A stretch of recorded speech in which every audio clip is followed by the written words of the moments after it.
Hello, my friend. Today I will tell you another long-forgotten legend. Close your eyes and let the magic transport you to Middle-earth. Our journey begins.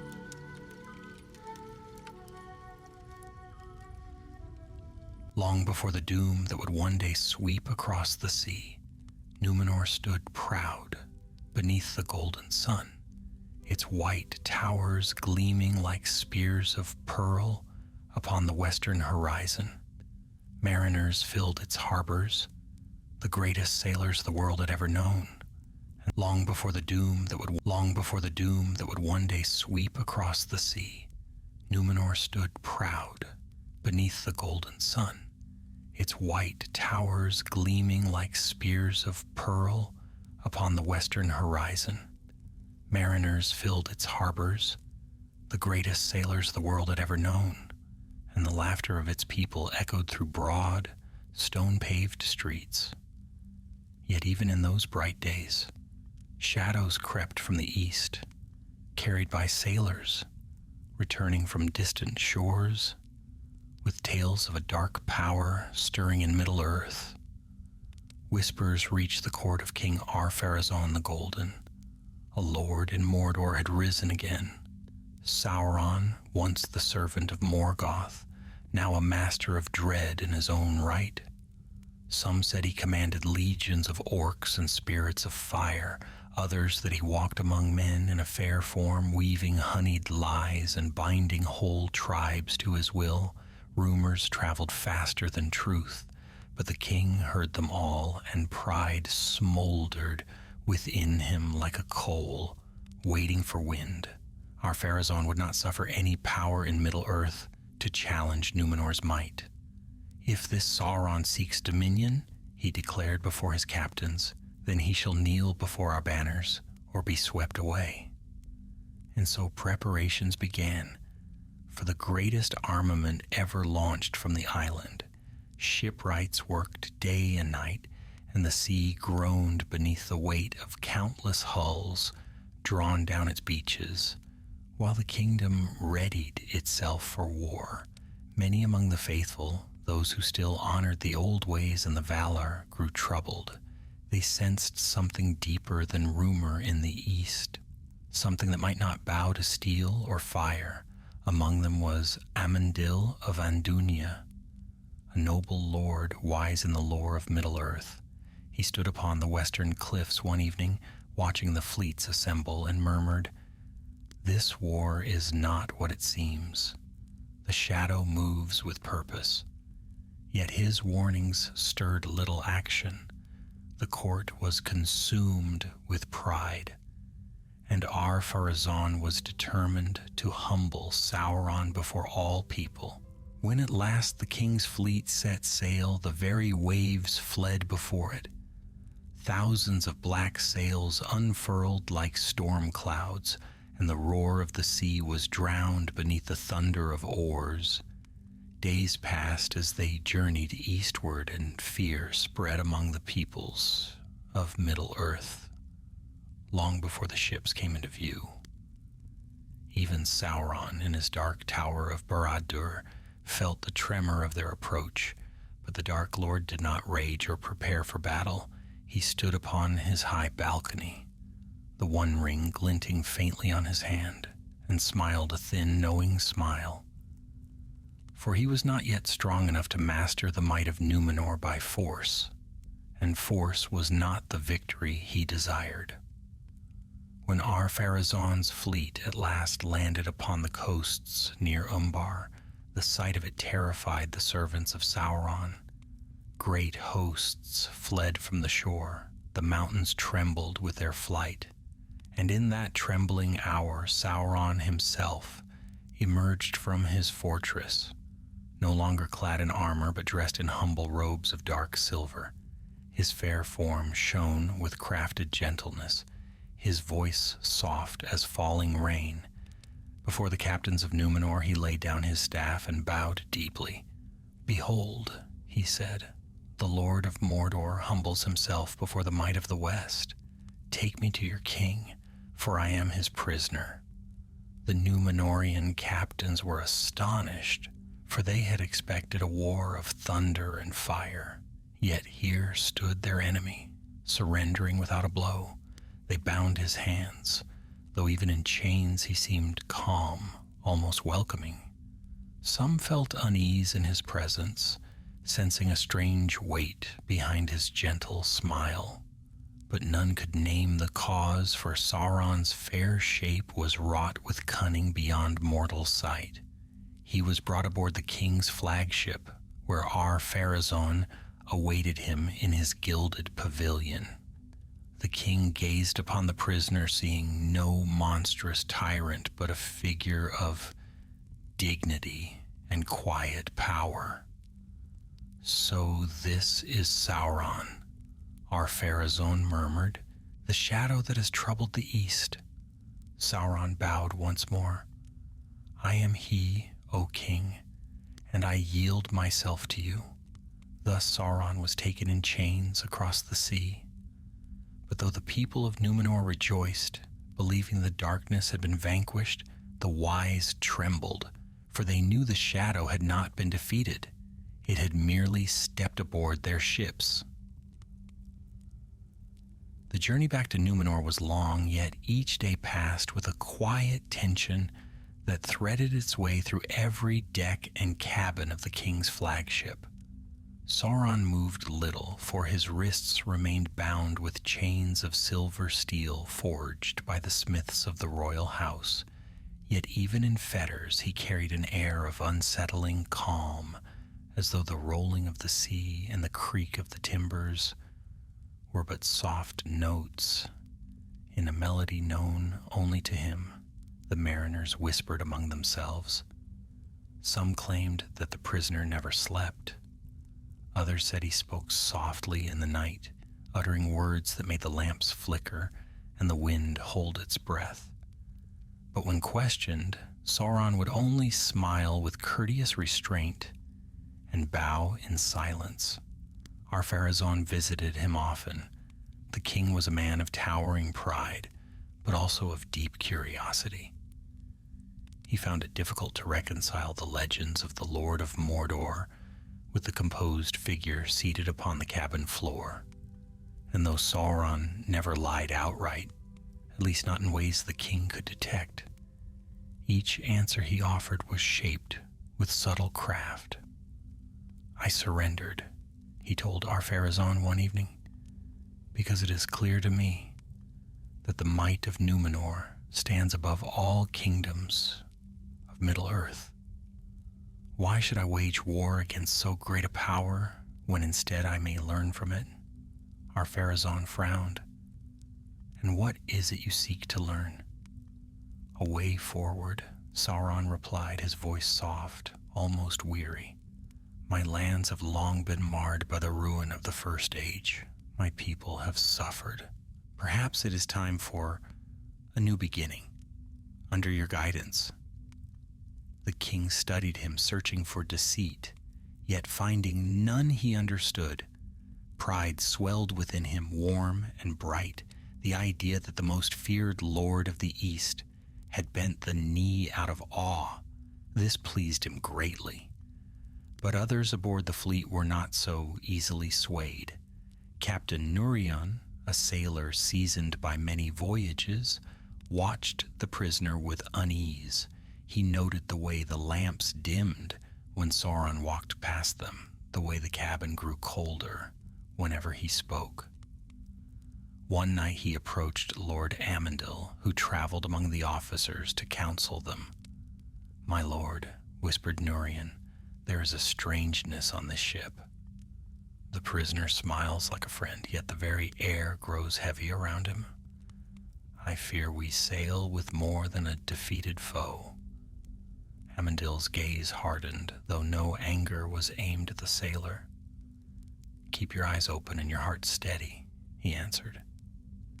"Evil often comes clothed in fair raiment, but until the king sees it for himself, we must tread carefully." As days passed, the sea darkened with clouds. A great storm rose out of the west, driving rain against the fleet in sheets as sharp as arrows. Thunder rolled like the beating of distant drums. Many ships struggled to hold their course. Yet upon the flagship, the prisoner remained unnervingly serene, as if storms obeyed a will other than the wind. One night, the tempest struck with such fury that the ship heeled sharply, nearly capsizing. Sailors shouted, ropes snapped, and oars splintered under the violent sway of the waves. Our Pharazôn himself strode upon the deck to command the crew, his cloak whipping like a banner in the gale. Below, in the dim cabin where Sauron sat chained, the storm roared like a living beast. A sudden crash split the ceiling as a mast shattered. Lanterns swung wildly.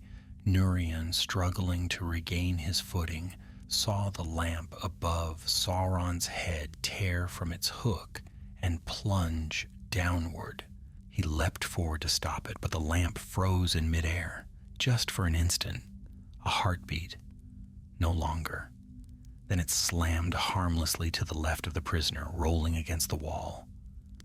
Núrion stared, breath stolen by shock. Sauron merely looked up and smiled with the quiet calm of one who had expected the outcome. "Fear not," he murmured.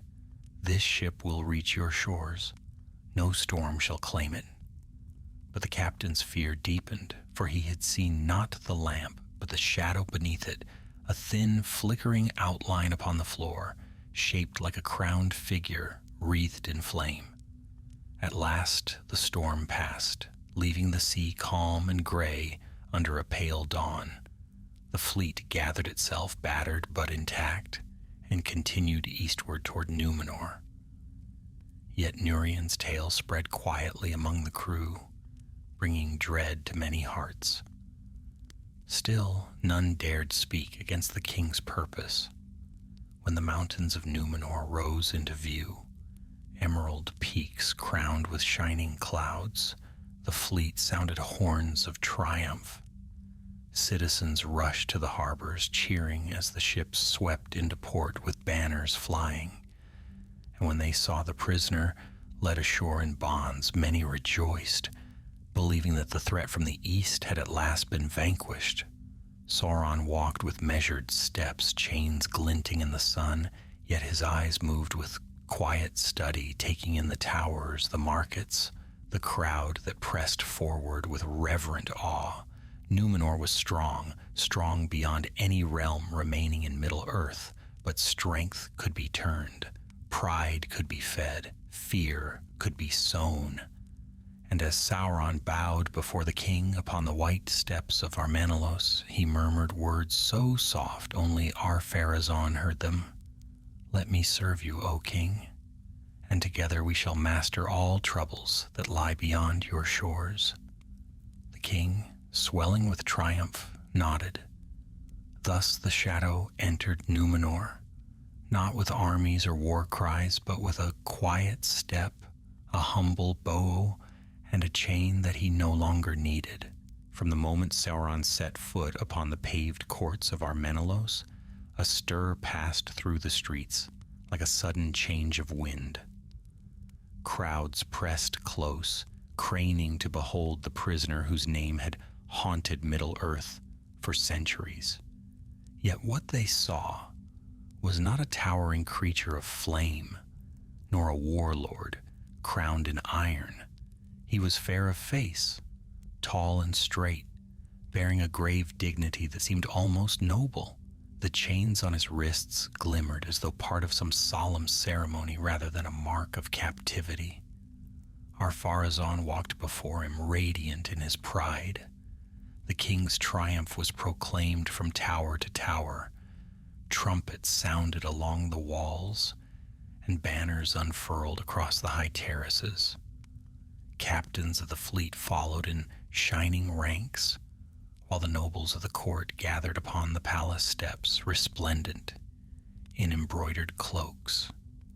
Yet among this festival of glory the faithful stood in wary silence, Amandil watched from the edge of the square, his hand resting upon the hilt of his ceremonial sword. By his side stood several trusted companions, men and women who still held to the old reverence of the West. Their faces were troubled, though none dared voice what stirred within their hearts, for to speak against the king's victory on this day would be folly. Amandil's gaze never left the prisoner. Sauron's eyes wandered calmly across the city, as though he were studying a map laid before him. No fear touched his expression. Instead, there was a quiet curiosity, almost admiration, that unsettled the wise lord more than open defiance would have. "He walks as though he has come home," Amandil murmured. One of his companions whispered, "The king sees only a fallen foe, but I fear we have welcomed something far greater than pride will let us understand." As Sauron was led into the palace, the sun dipped lower behind the western hills, casting long, gold-lit shadows through the colonnades. The halls of Armanellos were vast, their marble pillars carved with scenes of ancient victories, their floors gleaming like water under moonlight. Here the king commanded that Sauron be held, not in a dungeon, but in a guarded chamber within the palace walls. Ar-Pharazôn, in his triumph, believed that such generosity would display his unmatched power. "Know this," the king said grandly, standing before the prisoner, "I spare you not out of mercy, but out of certainty. For you can do no harm here, bound by my will." Sauron bowed low. "I do not seek harm, O king, only the chance to serve." Ar-Pharazôn nodded, satisfied. The guards drew back, leaving the chamber secured by thick doors of oak and iron. Yet as they departed, a faint smile touched Sauron's lips, unseen by the king. Night fell over Armanellos, quiet at first, until whispers began to stir within the palace corridors. Servants who passed by Sauron's chamber spoke of soft voices within, though no visitor had entered. Others claimed that shadows beneath the door flickered as though a fire danced inside, though no fire was permitted there. The guards laughed at such stories, yet they too felt an unease that crept upon them with every passing hour. Meanwhile, Ar-Pharazôn held council with his captains. The king spoke of Middle-earth's submission, of forging a new age of dominion. Many cheered his vision, carried by the thrill of victory.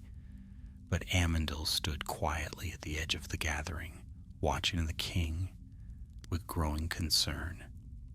"Your Majesty," he said at last, choosing his words with care, "though Sauron has yielded, we must not forget that he is cunning beyond mortal reckoning. His history bears witness to many deceits. We must treat him as a foe who waits only for his chance." Ar-Pharazôn's eyes hardened.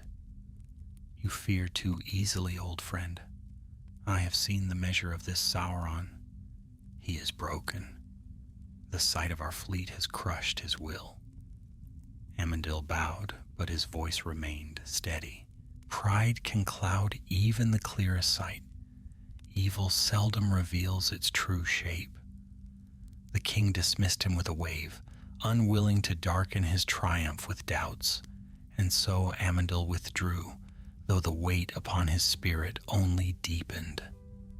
Days passed, and slowly the mood of the court began to shift. Sauron's chains were kept fastened, yet his words traveled further than any prison bar could hold them. The guards who stood at his door found themselves speaking with him in quiet moments, harmless exchanges at first, no more than greetings. Yet somehow they lingered longer each time, drawn by the prisoner's calm voice and subtle wisdom. He asked questions about Numenor, its customs, its strengths, its fears. He listened with careful attention, and the guards found themselves trusting him against their better judgment. For he spoke not as a defeated foe, but as one who respected their kingdom deeply. Soon after, nobles of the court began requesting permission to meet him. They wished to see for themselves the great enemy now held within the palace. Ar-Pharazôn, proud of his conquest, allowed these visits under strict watch, yet each visitor left with changed opinions. "He is not what we expected," they murmured. "He speaks with gentleness, even wisdom. Perhaps Middle-earth has misjudged him." Word spread swiftly, little more than soft gossip at first, but gathering strength with each passing day. The more they spoke with Sauron, the more they found their misgivings dimming. He offered insights into distant lands, tales of ancient ruins, warnings of hidden threats beyond Numenor's sight. His voice carried a strange weight, a quiet authority that lingered in the mind long after his words faded. Ar-Pharazôn grew pleased. "Even in chains he shows respect," the king said. "Perhaps he has seen the greatness of Numenor at last." But among the faithful, concern grew to dread. One evening, Amandil received a secret message from a young palace scribe, one who had overheard more than he dared keep to himself. In a dim courtyard between the gardens, the scribe bowed low and whispered, "My lord, Sauron speaks of shadows that move beyond the king's sight. He hints that only he understands what stirs in the east." The king listens, and his heart swells with pride.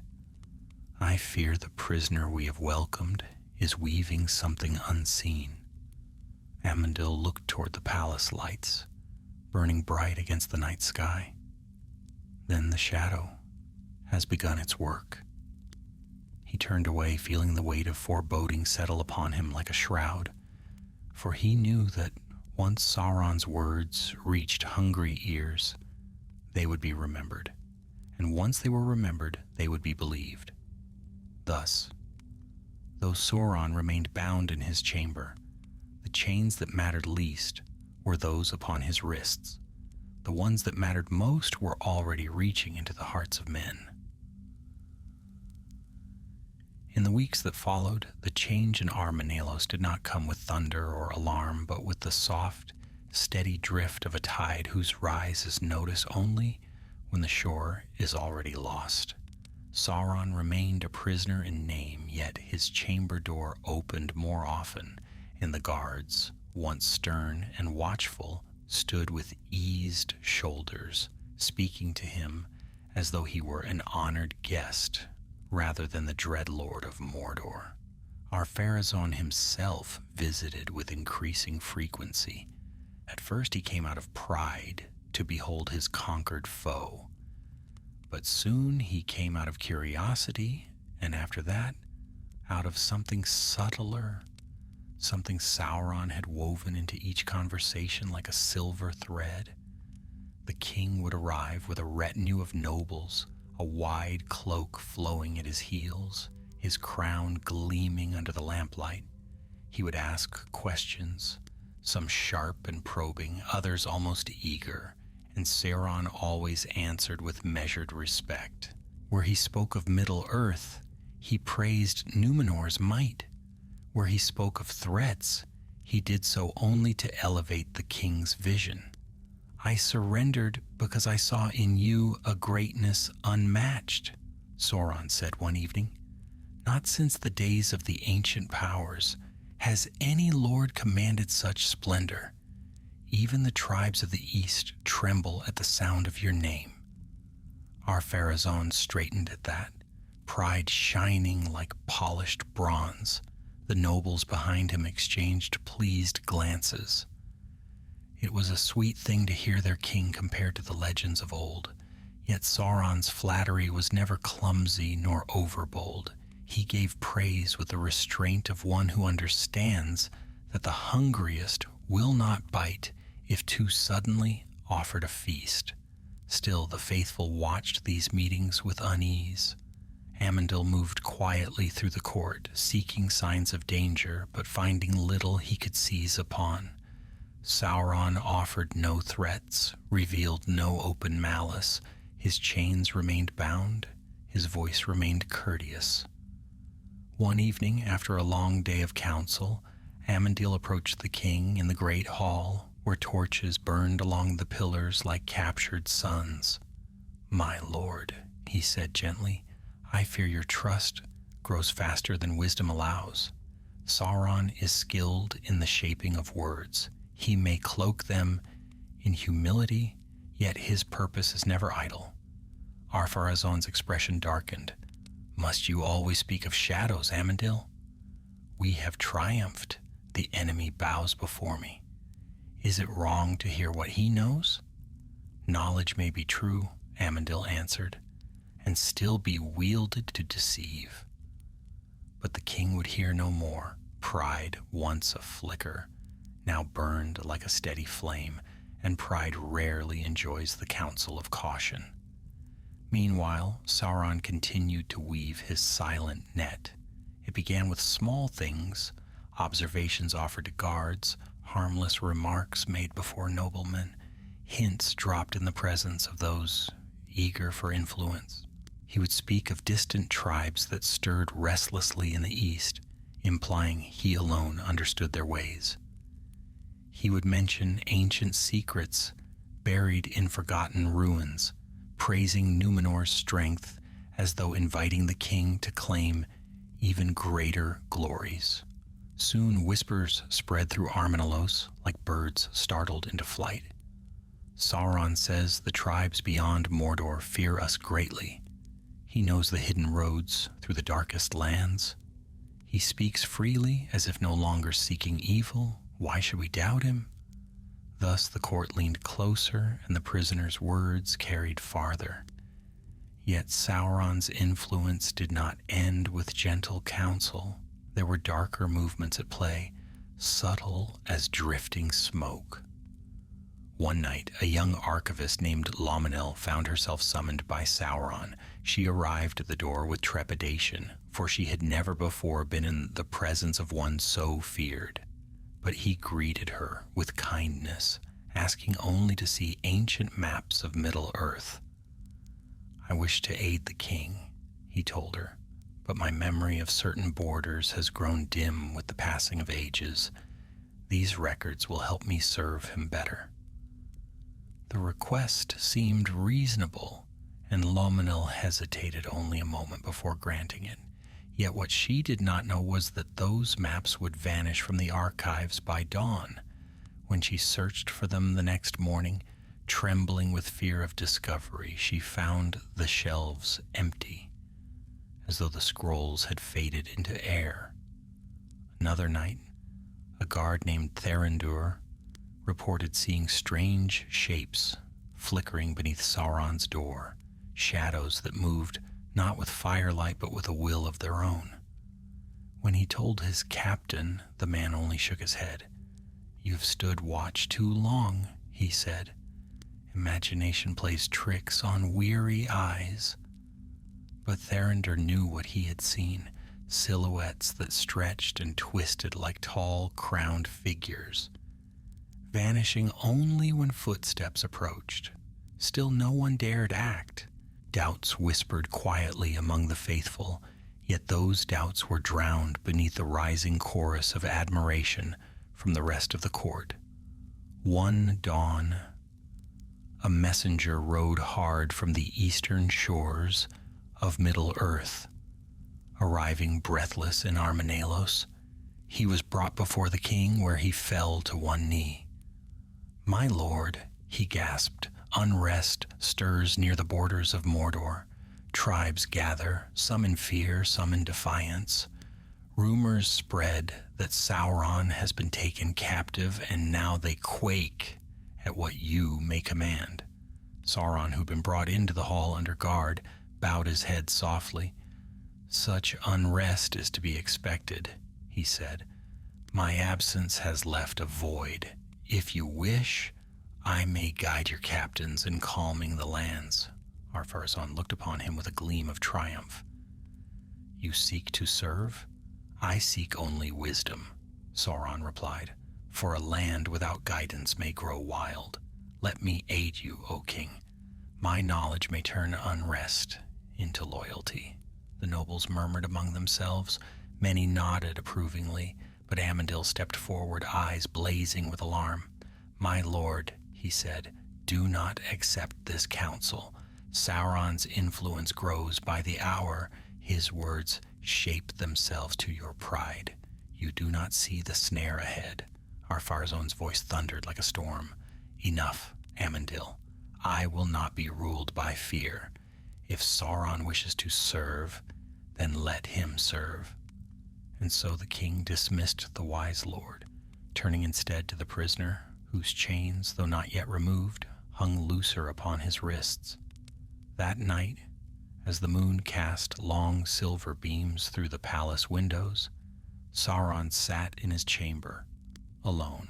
The guards had grown lax, for no threat remained visible, yet the shadows gathered around him like silent companions, shifting with quiet purpose. Sauron raised his bound hands. The links of silver steel glimmered faintly, catching the soft glow of unseen fire. He smiled, calm and patient, for he knew that victories won with swords could be undone. But victories won with words, once rooted in the hearts of men, were not easily cast out. And in Numenor, the roots had begun to take hold. The days that followed marked the quiet turning of Numenor's fortunes, though few yet perceived it. The great island still shone in its splendor, its high towers crowned with white banners, its harbors crowded with proud ships, its people swift to rejoice in their king's triumph.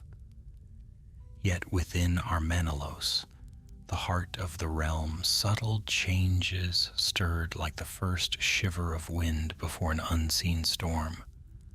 Sauron's chamber, once a place of wary vigilance, had grown almost warm with company. Nobles visited often, drawn by the prisoner's calm wisdom.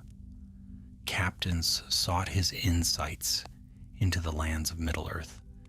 Even scholars, some reluctant, some eager, consulted him on ancient lore. And though guards were always present, they stood less rigidly than before, their hands farther from their blades, their eyes softened by trust. Sauron never pressed, never commanded. He merely listened or spoke when asked, but each word was shaped with quiet purpose. He told the nobles what they longed to hear, that Numenor's greatness was unmatched, that its destiny lay far beyond the horizon. He assured the captains that Middle-earth's tribes would break before them should they march again. And to the scholars he offered fragments of long-lost knowledge, enough truth to dazzle, and enough mystery to bind their curiosity to him. Yet the faithful watched with growing dread. At the western end of the city, beneath the tall cypress trees of the Court of Springs, Amandil gathered a small company of trusted friends. These were men and women of high lineage and steady hearts. LOTR of Andunia, who saw more than he ever voiced. Miriel, the rightful heir whose sorrow was concealed beneath quiet grace. And several others who still held to the ancient reverence for the West. They stood in the shadow of the fountains, speaking in hushed tones. "Sauron's influence spreads," Amandil said, his voice low. "Already the court bends nearer to him. If this continues, the king will trust his counsel more than that of his own people." LOTR nodded gravely. "I have heard talk among the nobles. Some believe Sauron's surrender was a sign of fate, that he has abandoned the darkness of old and seeks honor under our king." "Folly," Miriel whispered. "Evil does not discard its nature so lightly."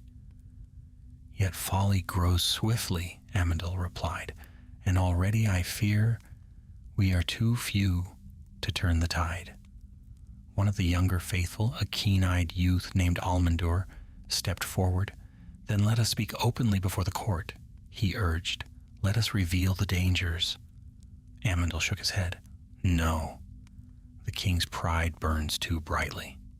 If we speak openly, he will cast us aside, or worse. We must watch and wait, and act only when the need grows dire. Almandur bowed, though reluctance shadowed his expression.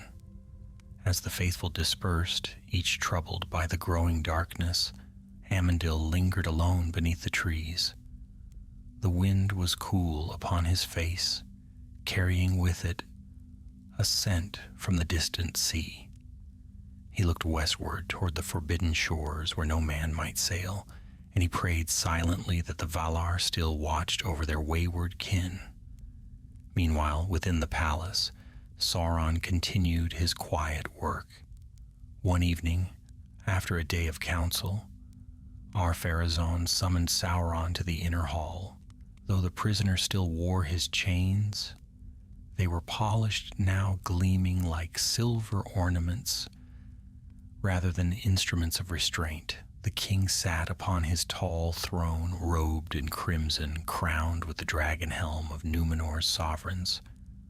Sauron, Ar-Pharazôn declared, rumors grow of unrest in Middle-earth. You have spoken of the tribes that stir beyond Mordor's borders. Tell me now, does a greater threat remain? Sauron bowed deeply. My lord, that land has known only darkness since the fall of the ancient powers. Without guidance, it festers. I sought to rule it in my own way, but none may bring order as you can. The king leaned forward, intrigued. And how may this be done? You are beloved by your people, Sauron said, his voice soft and measured. But fear rules far beyond your shores. The tribes of the east tremble, yet they also wonder. They ask, will the king of Numenor reign over them? Will he restore peace, or will he strike them down? They wait for your answer. Ar-Pharazôn's pride swelled again, unmistakably. Then they shall have it. But, Sauron continued gently, there are truths hidden in the ancient world, truths only I know. If you permit me, I will reveal them. They shall strengthen your throne, extend your might, and secure your dominion beyond all reckoning. The king considered this, silent. Behind him, several nobles shifted uneasily, aware that Sauron's words held a power beyond mere counsel. Even those not among the faithful felt a chill, though they did not understand why. Ar-Pharazôn finally spoke. You offer much, but why? Because, Sauron replied, I have seen your greatness, and I believe that if I serve you, your reign shall surpass even the days of the old kings. The king smiled, a slow, satisfied smile. Thus Sauron's influence deepened. His chains remained, yet they were no longer locked with vigilance. Guards removed them at certain hours for convenience. He walked under escort through the palace gardens, where he spoke kindly to gardeners and servants, asking simple questions, offering gentle praise. Many found themselves disarmed by his courtesy, yet the shadows around him grew thicker. One night, a chambermaid fled from the guest wing in terror. She claimed she had seen Sauron walking beneath the moonlit arches, without escort, though his guards swore he had been locked in his chamber. Others whispered of faint chanting from the upper levels of the palace, though no one could trace its source. Still, the king dismissed such rumors as fear-mongering. But the turning point came with the arrival of a second messenger from Middle-earth. He stumbled into the throne room, exhausted and trembling. His clothes were torn, his skin smeared with dust. My lord, he gasped, the tribes near Mordor rise in chaos. Not against you, but against each other? Strange omens haunt the skies. Fires burn atop mountains that slept for ages. They cry your name in both fear and hope, begging for a ruler who will end their terror." Sauron bowed his head, hiding the gleam in his eyes. "My absence," he murmured, "has unbound them. Only one hand can restore order now." The king looked at him sharply. "Yours?" "No, my lord," Sauron said softly. "Yours, guided by my knowledge." The court stirred in astonishment, and it was in that moment beneath the carved dome of Ar-Menelaus that Ar-Pharazôn first allowed the idea to root in his mind that Sauron, the very foe he had taken prisoner, might indeed be the key to greater dominion. Amandil, standing among the courtiers, felt cold dread seize his heart, for he saw clearly what others did not. The shadow had not merely entered Numenor, it had begun to lead. In the following days, the palace of Ar-Menelaus grew strangely divided, though no wall had been raised and no decree proclaimed it so. On one side moved those who clustered near Sauron, nobles eager for influence, captains hungry for new conquests, scholars dazzled by hints of forgotten lore. They spoke quietly, yet with increasing confidence, as though some unseen certainty guided them. On the other side walked the faithful, still steady of heart, though their number seemed to shrink with each passing week. They observed, listened, and waited, yet the shadow around them pressed ever closer. Amandil could feel the shift like a gathering storm when he walked through the grand corridors beneath the tall pillars carved with ancient stories. Past the gardens where silver fountains sang, he sensed eyes upon him, not with open hostility, but with a suspicion that had not been present before Sauron's arrival. Whispers stirred behind his back. Even old friends gave him wary glances, as though the wisdom he carried had grown into some unwelcome burden. One morning, as dawn cast soft gold across the palace courtyards, Amandil met with Elendil beside the pool of stars. The young man paced, troubled, his cloak brushing the smooth stone tiles. "Amandil," Elendil said, "the king's council meets again today. Word has spread that Sauron will be permitted to speak openly before the lords. They say he will propose new measures for dealing with Middle-earth." "And the king will listen," Amandil answered. "More closely than he listens to any of us. There will come a moment," Elendil whispered, "when he no longer pretends to mistrust Sauron. That moment may be today." Amandil laid a hand on Elendil's shoulder. "Then today we watch and we wait. We cannot strike until the snare is fully revealed." Though the words were steady, Amandil's heart was heavy, for he sensed that time itself was turning against them. The council convened at midday in the Hall of Kings, a place vast enough to echo the faintest word spoken within it. Sauron entered under guard, though the guards now walked beside him rather than in front, and their hands rested lightly on their weapons. His chains remained, but they were polished so finely that they glimmered like ornaments. Ar-Pharazôn sat upon his gilded throne, surveyed by lords in richly embroidered robes. Amandil stood among them, silent and grim. When Sauron bowed, the hall fell still.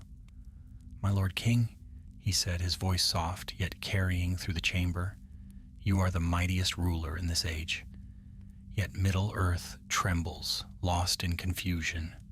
Tribes clash, shadows stir, fear spreads like fire among dry leaves.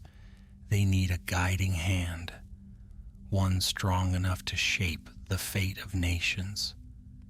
And you claim to know how that hand should move." One captain scoffed. Sauron inclined his head modestly. "I claim only to have walked those lands for many years. I have seen their weaknesses. If your captains march without wisdom, They may face traps they do not yet comprehend. Ar-Pharazôn leaned forward. "Speak plainly, Sauron." Sauron did.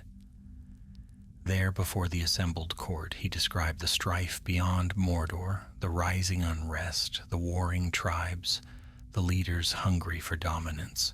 His words painted a picture vivid and alarming. Even those who distrusted him felt the weight of his descriptions. Then he turned, slowly, eyes calm and steady. "If your majesty desires," he said, "I shall show you the pathways through the darkest hills. I shall reveal the strongholds hidden beneath ash and stone. I shall give counsel such that no foe may rise against Numenor." The hall stirred again, rippling with murmurs. Ar-Pharazôn stood. "Sauron," he declared, "you offer knowledge that could serve this kingdom greatly." Amandil stepped forward quickly. "My lord!" But the king silenced him with a raised hand. "And so," Ar-Pharazôn continued, "I shall appoint you as advisor to my captains on matters concerning Middle-earth alone." A thrill passed through the room. Even some who had doubted Sauron now nodded with approval. Amandil felt as though a cold stone had settled in his chest. This was not yet the king's utter surrender of wisdom, but it was the first deep cut, a wound that once opened would not easily close. After the council dispersed, Sauron was escorted back to his chamber, yet he walked with a different air than before. It was still humble, still soft-spoken, but beneath that humility pulsed something steady and triumphant. That night, strange lights flickered in the upper windows of the palace. Some claimed they were reflections from the watchfires. Others whispered that they were signs of old powers awakening. A servant fled from the west wing, trembling, saying she had heard faint chanting beneath the earth, though no singer could be found. Still, the king dismissed all such tales.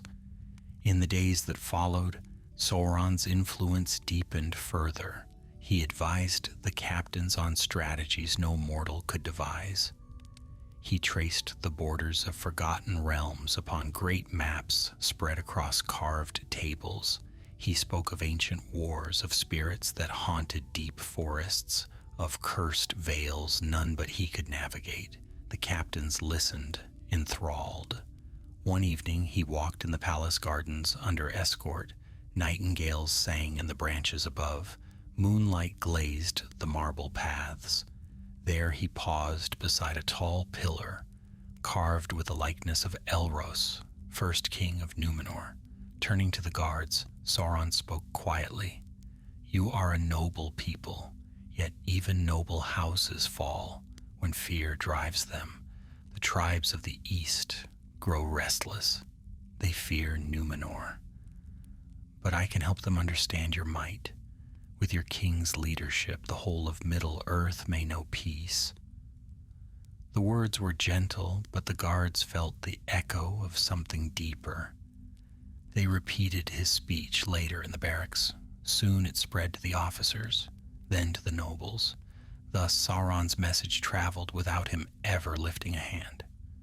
Still, the faithful resisted, though their circle dwindled. One night, Amandil gathered them once more in the Court of Springs. "We approach a sharp turning," he said gravely. "The king sees only what flatters his heart. Sauron has begun to shape his will. If the king should raise him higher still, Numenor will not be the same." Muriel's eyes shone with sorrow. "Do you foresee that day?" "I fear it approaches," Amandil replied, "and when it comes we must be ready." For the shadow no longer crept, it marched, and all the while Sauron waited, patient as stone, steady as the tide, knowing that the moment of greatest triumph often arrives softly, on footsteps no louder than breath. The moon waxed and waned over Armanelos, and with each passing night The air in the palace grew heavier, as though the very stones sensed a nearness of shadow. Yet outwardly, Numenor remained bright.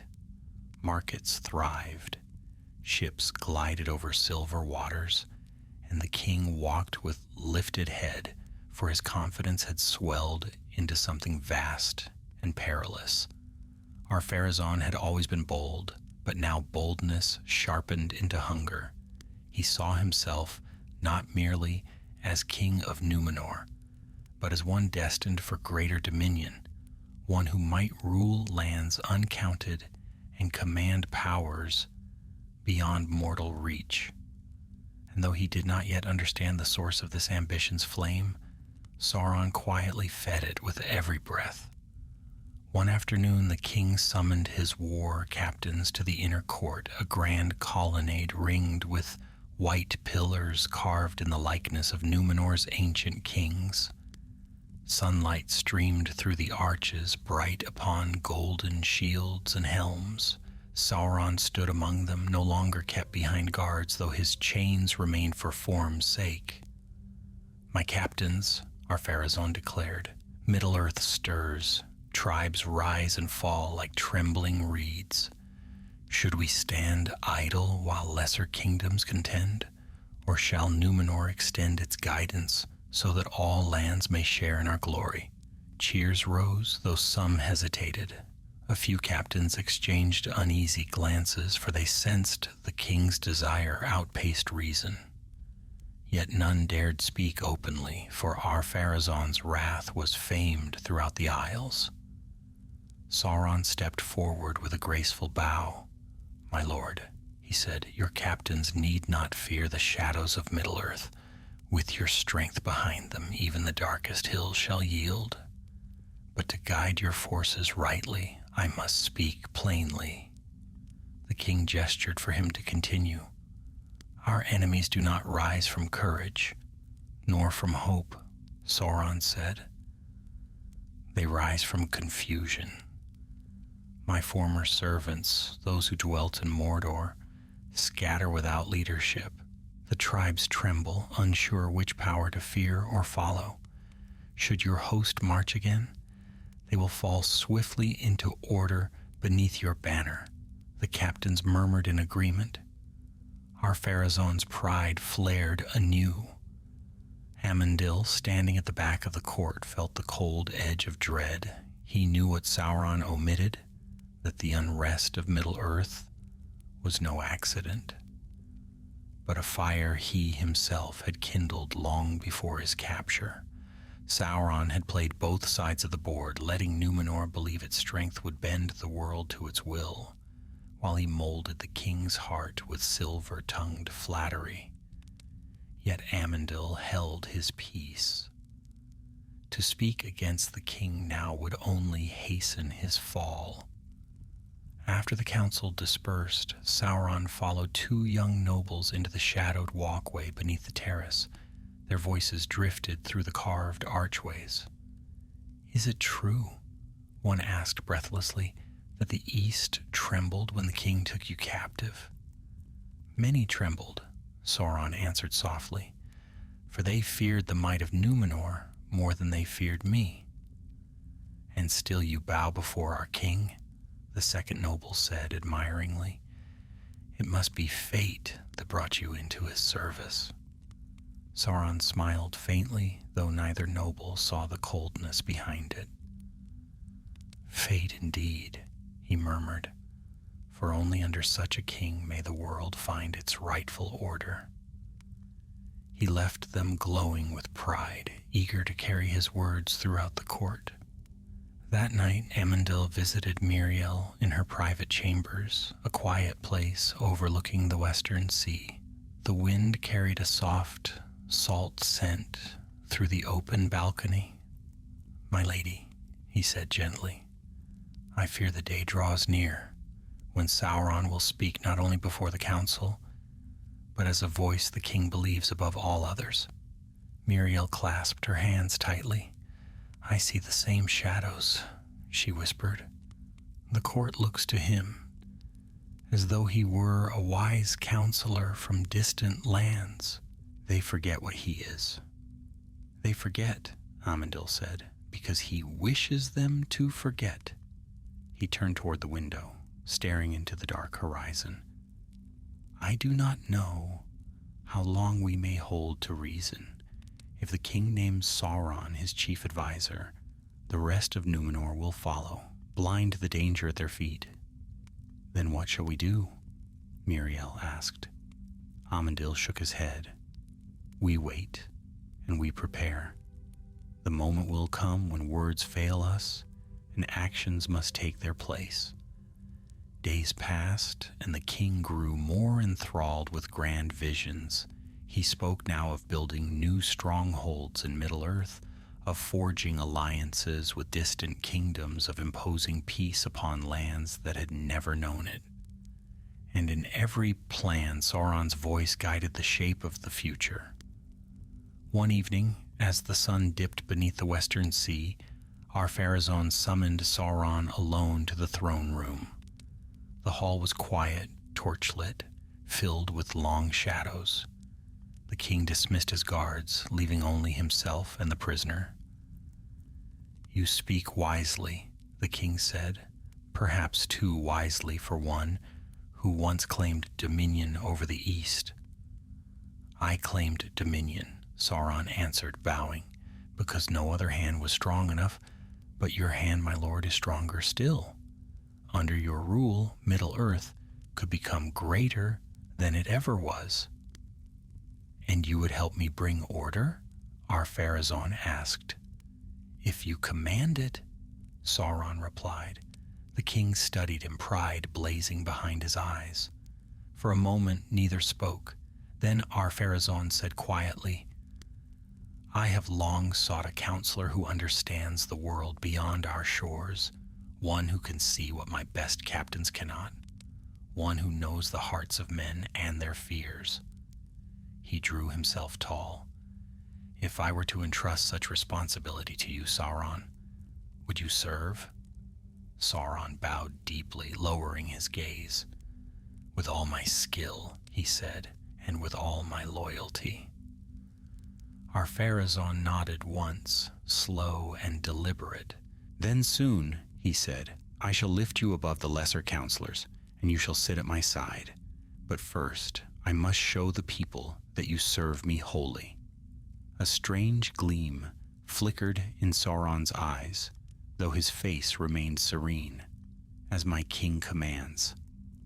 Thus the step was taken. Nothing had yet been announced, but the path was laid. Ar-Pharazôn had made his choice in secret, and now he needed only the right moment to reveal it. Yet the palace sensed the change. Servants grew cautious when Sauron passed by. Guards stood silently at attention, as though recognizing a new weight in his presence. Even the nobles spoke more softly, not daring to guess what place the king might soon grant him. But among the faithful fear deepened, for they knew that once the king placed Sauron at his side, the last barrier between Numenor and doom would crumble. The shadow would no longer whisper behind doors. It would speak from the throne itself.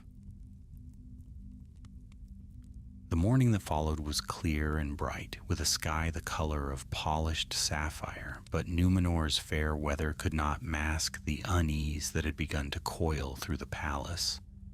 Something unseen lay beneath the surface of every glance, every whispered conversation, every measured footstep along the marble halls. Even the sound of the fountains seemed muted, as though the very water sensed the stillness before a great turning. For Ar-Pharazôn had made a decision that would shift the axis of the realm, and though he had spoken it only to Sauron, its echo reached those who had long watched the king's pride grow too great for caution to restrain. Amandil rose early, his thoughts troubled. As he walked through the gardens that opened toward the morning sun, he saw that the guards at Sauron's chamber now carried themselves with a strange mixture of ease and respect. The chains still hung from Sauron's wrists, but but they no longer bound him as they once had. The guards spoke with him freely, almost familiarly, for he had learned each of their names, flattered their loyalty, and assured them they served a king destined for greatness. When Amandil passed them, they inclined their heads respectfully, but he sensed their minds drifting away from his counsel. By midday, the king held council again, though this time fewer were summoned and fewer still were permitted to approach him. Amandil was among those allowed to attend, but he felt the weight of eyes upon him as he entered the hall of gold. Tall windows cast golden beams across the polished floor. Lords sat in 2 long rows, their faces solemn. Then Sauron entered. He no longer walked like a prisoner. His posture was straight, his gaze steady, and though the silver chains still lay upon his wrists, they had become tokens instead of fetters. The hall fell silent at his appearance, not from fear, but from something far more dangerous, curiosity mixed with admiration. Ar-Pharazôn spoke first. Lords of Numenor, you know well that Middle-earth lies in turmoil. Without leadership, the tribes falter. Without guidance, they fall into ruin. Already our captains receive pleas for aid. It is time we understand this unrest clearly. He gestured toward Sauron. This one, the king continued, knows the lands beyond our sight. He understands the minds of the east. His knowledge surpasses that of all our scouts and advisors. Amandil stiffened. The words were too close, far too close to what he had feared. Sauron bowed low, his voice gentle. I am but a servant of your will, O king. If I may speak, I shall reveal what may guide you to triumph. Ar-Pharazôn nodded. Speak. Sauron stepped forward, lifting his eyes to the assembled lords. My former servants, those who dwelt in Mordor, are scattered, he said. They fight among themselves, each seeking to seize what little power remains. In the absence of a strong master, their discord spreads into the surrounding lands, stirring ancient grudges and igniting new ambitions. He lifted one chain-bound hand, indicating the maps spread before the council. Here, he continued, pointing to the eastern plains. Warbands clash like wolves over fallen prey. Here in the southern deserts, tribes flee from the mountains of shadow. Here along the coasts, raiders strike at villages that once swore allegiance to your might. His voice deepened slightly, carrying a subtle gravity. You may crush them by force if you wish, but they will rise again in chaos unless a power greater than any they have known brings them to heel. Ar-Pharazôn's eyes gleamed, and that power is Numenor. Indeed, Sauron said, bowing, but only if guided rightly. Murmurs swept through the hall. One of the elder lords rose, brow furrowed. Sauron, he said, you offer warnings and counsel, but how may we know your words are true? You are, after all, the same who ruled Mordor with fear. Sauron lowered his head, his expression humble. I was harsh, he said softly, for harshness is all that land understood. But where I failed, your king shall prevail. I surrendered because I saw that my strength could not compare to his. If I now offer counsel, it is because I wish to see order restored where I once sought dominion. Several lords nodded, persuaded. Amandil stepped forward at last. My king, he said, hear me. Every word he speaks is shaped to flatter you, to bind your will to his. He would have you march into shadows you do not understand. Sauron speaks of helping you, but he has long sought mastery over hearts, far more subtle than mastery by sword. Ar-Pharazôn's face darkened. Enough, the king said coldly. Your warnings are born of old fears, Amandil. You refuse to see that he has yielded. He has yielded his body, Amandil answered, but not his purpose. Sauron bowed again, the picture of humility. If I may speak, I bear no ill toward Lord Amandil. His loyalty is great, though his caution blinds him to the changes of the world. I serve you, my king, not myself.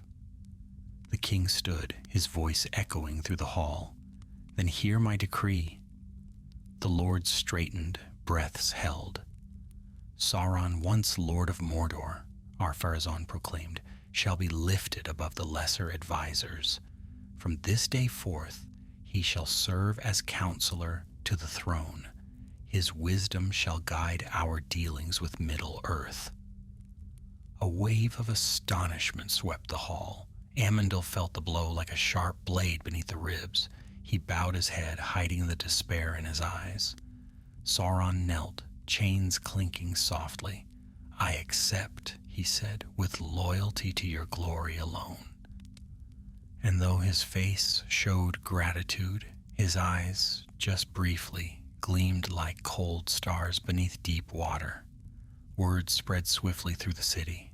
Some rejoiced, seeing the king's choice as bold and wise. Others trembled, knowing the shadow would now speak with the king's own authority. By nightfall, the palace seemed to pulse with an unseen power. Lamps flickered, though no wind stirred. Footsteps echoed strangely in the corridors. Several servants whispered that they felt watched by unseen eyes. In the Court of Springs, the faithful gathered once more. Amandil spoke quietly. The day we feared has come. Sauron now stands at the king's side. His influence will grow unchecked. We must tread with great care. Elendil clenched his jaw. Is all lost, then? Not yet, Amandil said, but Numenor walks a narrowing path, and soon we must decide how far we are willing to follow before we turn, to save what we can. They dispersed as shadows lengthened, each heart heavy with the weight of what lay ahead. And deep within the palace, in the chamber no longer guarded with vigilance, Sauron stood alone beneath a moonbeam, slanting through a high window. The chains upon his wrists gleamed faintly as he lifted them.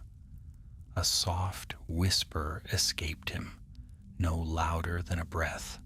Soon, for the tide had turned, and Numenor, though still bright in the eyes of its people, had already stepped into the first darkness of its doom.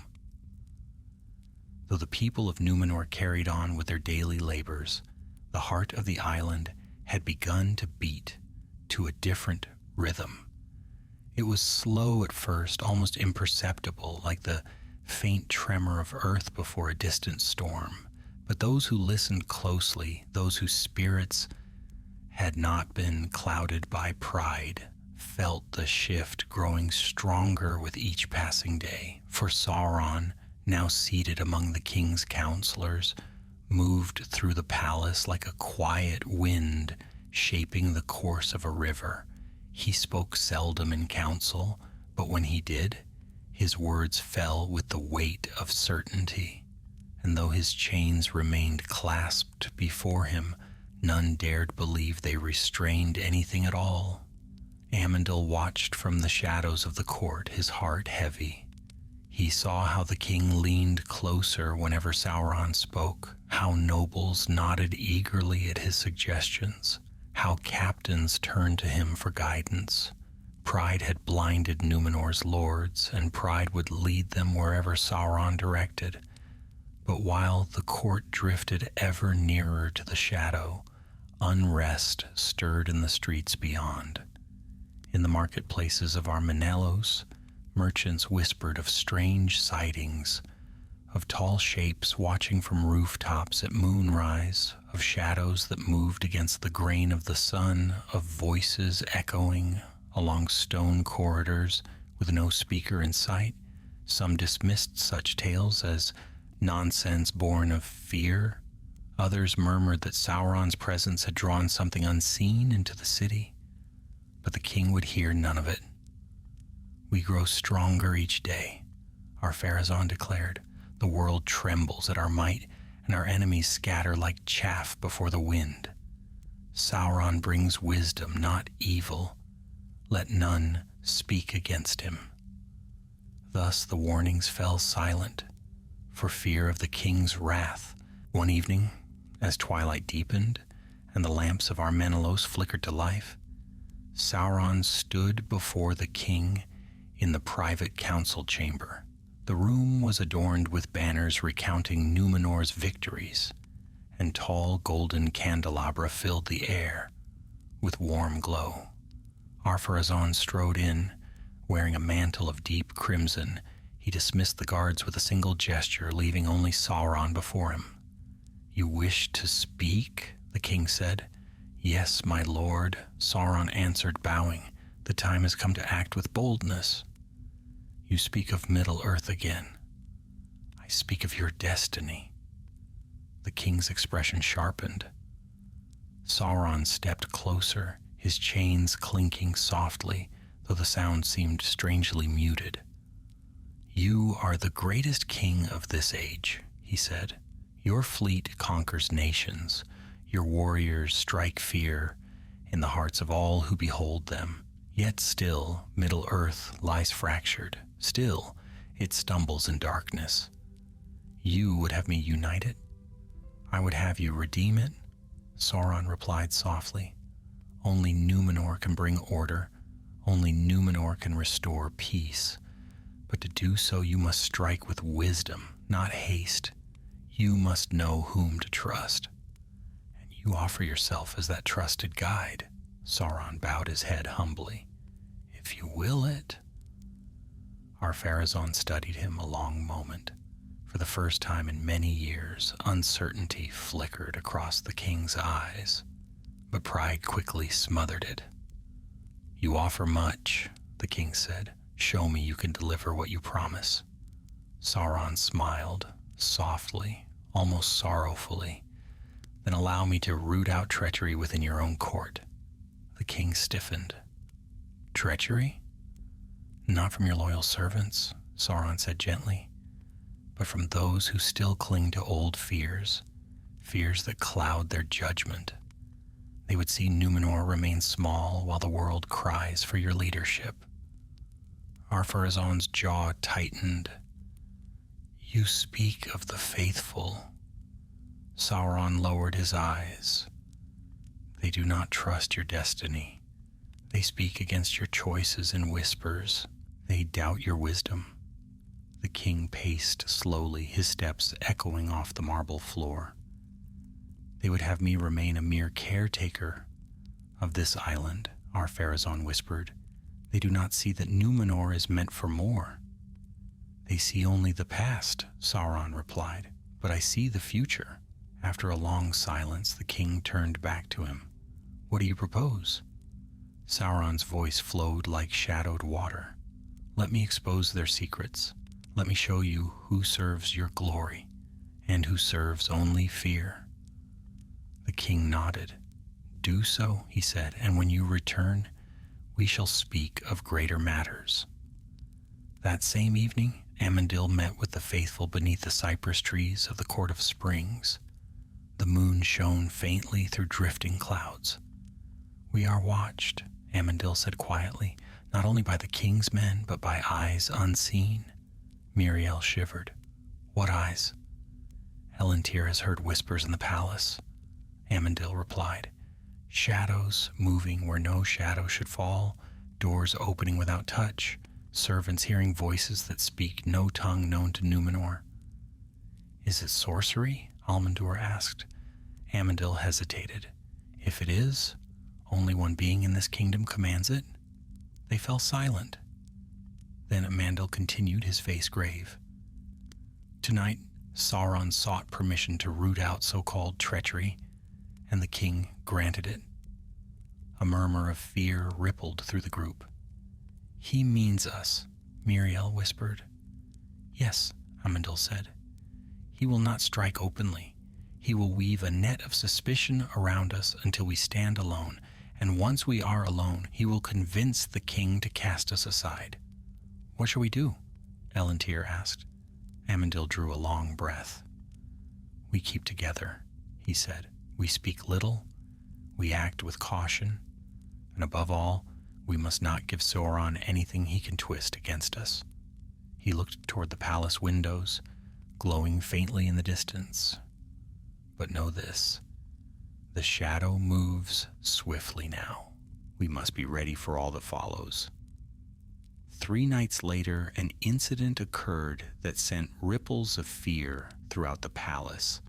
A high noble, Lord Carmere, vanished without trace. His guards claimed he had retired to his chambers. His servants insisted he had summoned no one.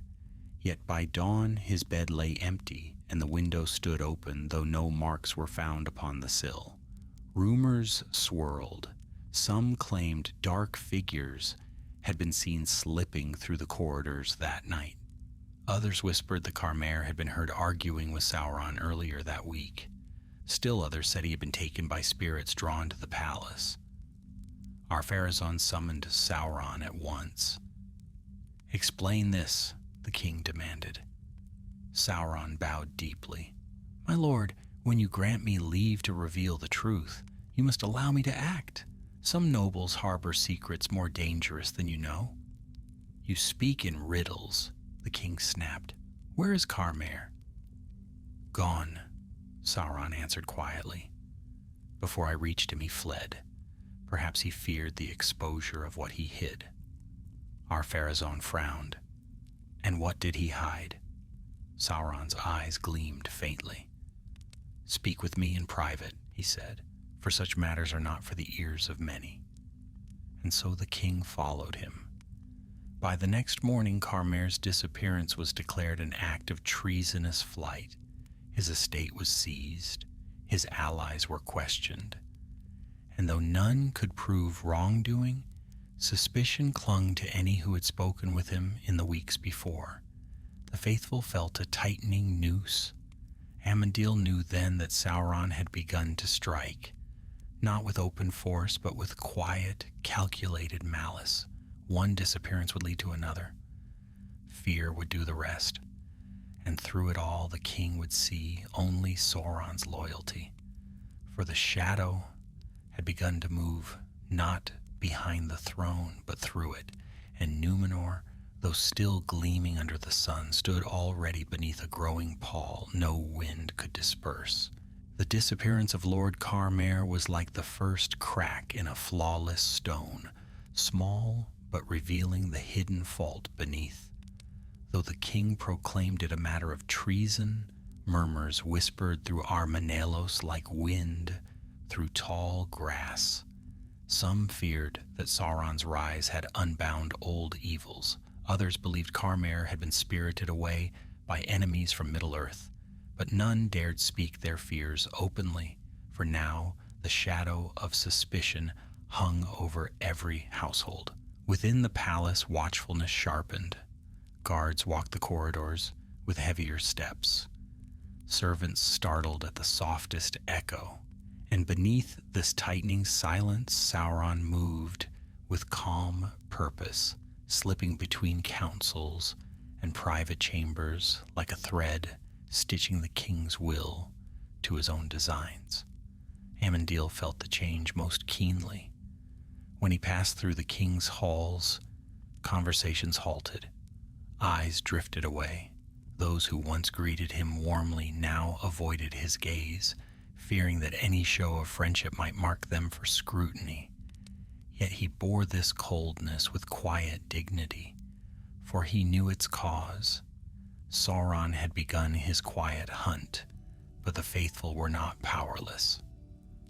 Amandil still held respect among many of Numenor's older lords, those whose memories stretched back to the reigns of wiser kings.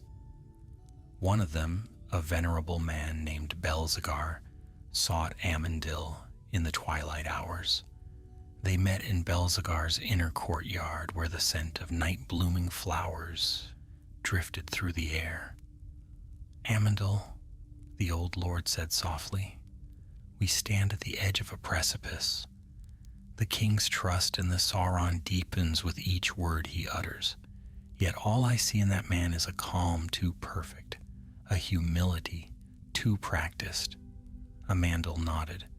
We have long feared such deception, and now it tightens around the king like a serpent. Belzegar's gaze darkened. If Carmer did not flee, if he was taken, then no one in the court is safe. Amandel's voice lowered. I believe Sauron seeks to eliminate those who might stand against him. One by one, he will erode the king's old loyalties until none remain except those he has molded. Belzegar sighed heavily, resting a trembling hand upon a stone bench. Then we must act, but how does one contend with such cunning? He weaves nets that cannot be seen until they are already drawn tight. Amandel looked toward the dark windows of the palace.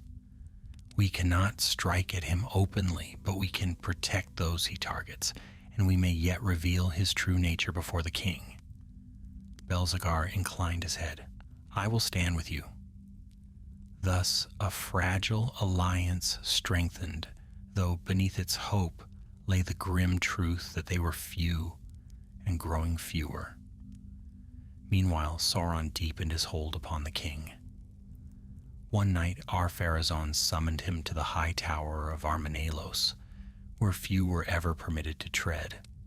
From this height, the lights of the city spread like scattered stars below, and the sea beyond shimmered with reflected moonlight. Look upon Numenor, the king commanded, stretching out his hand. Is it not the greatest realm under heaven? Sauron stood beside him, chains glinting faintly. Great beyond any realm of this age, Sauron said, but greatness invites envy. Already hearts in the east tremble at your strength. Ar-Pharazôn smiled with pride. Let them tremble. Sauron's voice became low and steady. But fear alone will not bring them to heel. You must show them not only power, but purpose. A king of destiny does not merely crush enemies. He reshapes the world. The king turned toward him. And you would guide me to this destiny. If you command it, Sauron replied, bowing, I shall show you which kingdoms will rise if left unchecked. I shall reveal the paths armies must tread, the oaths that must be sworn, the ancient powers that even now stir beneath the earth. At these words, the king's eyes gleamed with hunger. Speak of these powers. Sauron's expression grew solemn, almost reverent. There are secrets buried in the deep places of the world, he said. Secrets that only I know. If you understand them, you shall command not only the tribes of Middle-earth, but the very forces that shape the fates of men. Ar-Pharazôn's breath grew shallow. And these secrets, you will teach them to me? In time, Sauron said quietly, for you must first prove that your kingdom stands united behind you. Doubt and dissent must be cleansed. The king's jaw tightened. You speak again of the faithful? I speak, Sauron replied, of those who will hinder your ascent to greatness. His words hung in the air like the faint tremor of thunder. Ar-Pharazôn turned once more to the windows, staring out across his shining realm. He said nothing for a long time, but at last he spoke. Do what must be done. Sauron bowed, hiding the cold triumph in his eyes. That night, a second noble vanished, Lord Cirion, a quiet man known for honesty and clear judgment. His disappearance caused quiet panic among those who remembered the old ways. The king again accepted Sauron's explanation. Cirion, too, had fled from hidden treason. But Amandel saw the pattern clearly. He met with Miriel and Elendil in a remote storeroom beneath the Hall of Scrolls, a place seldom visited. Cirion is gone, Amandil said. 2 nobles in a handful of days. The court trembles, and Sauron speaks softly into the king's ear, shaping everything to his purpose. Miriel closed her eyes, grief tightening her features. How long until he comes for us? He will not move openly, Amandil answered. He prefers that fear break us apart, but we must not scatter. We must hold fast. Elentyr's hands clenched. We cannot wait forever. If the king accepts Sauron fully, he will not hear a single voice raised against him. That moment is near, Amandil admitted, but we must be ready when it arrives. Sauron's triumph lies in secrecy. If we reveal his schemes before the court, if the king sees even a glimpse of his deceit, there may yet be hope. Miriel looked up sharply. What do you mean to do? Amandil hesitated, then spoke with quiet resolve. There are still captains loyal to me. If Sauron seeks to ensnare the king entirely, I will gather the few who remain untainted. Together we shall confront Sauron with truth. Elentyr's eyes widened. You would face him openly? When the hour is right, Amandil said, not before. But deep within him he knew the danger. Sauron had walked in the presence of the greatest powers of the world. His guile was immeasurable. To expose him would require proof stronger than words, and courage beyond the measure of men. Yet Amandil would not shrink, for if no stand was taken, Numenor would fall without resistance. 2 days later, Sauron made his boldest move yet. During a grand feast in the king's hall, where lords and ladies sat at long tables laden with silver platters, Sauron rose from his seat beside the throne. His chains had been removed for the occasion, replaced by bracelets of polished steel that glimmered like water. He raised his voice. My king, he said, and lords of Numenor, there is treachery in this hall. A hush swept the room. Ar-Pharazôn frowned. Speak plainly. Sauron gestured gracefully toward the far end of the hall.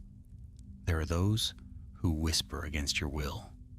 Those who would see Numenor retreat into fear, abandoning the destiny the world awaits. They meet in secret. They stir doubt among your servants. Amandil's heart froze.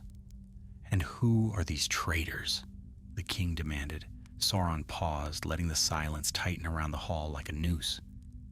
Then he said softly, You know some of their names already.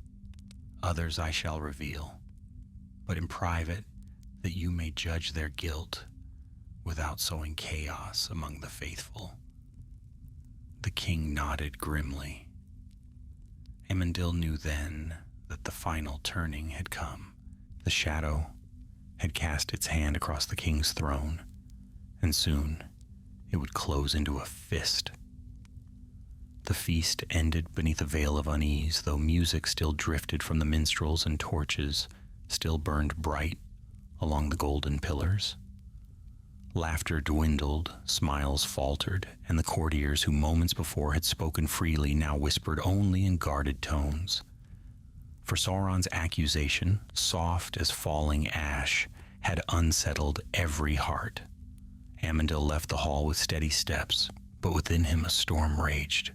The net he'd foreseen had at last been cast.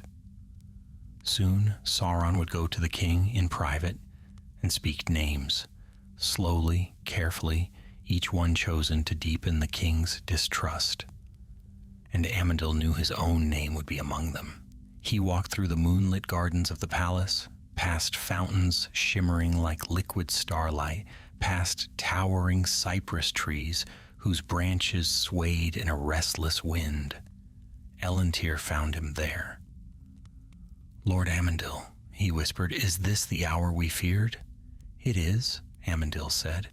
Sauron means to turn the king's wrath upon us.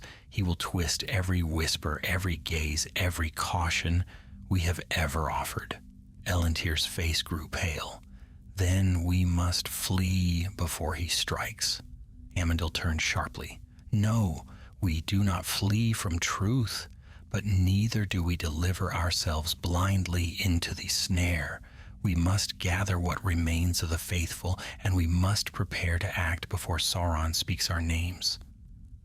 Act in what way? That, Amandil said, depends on what we learn tonight.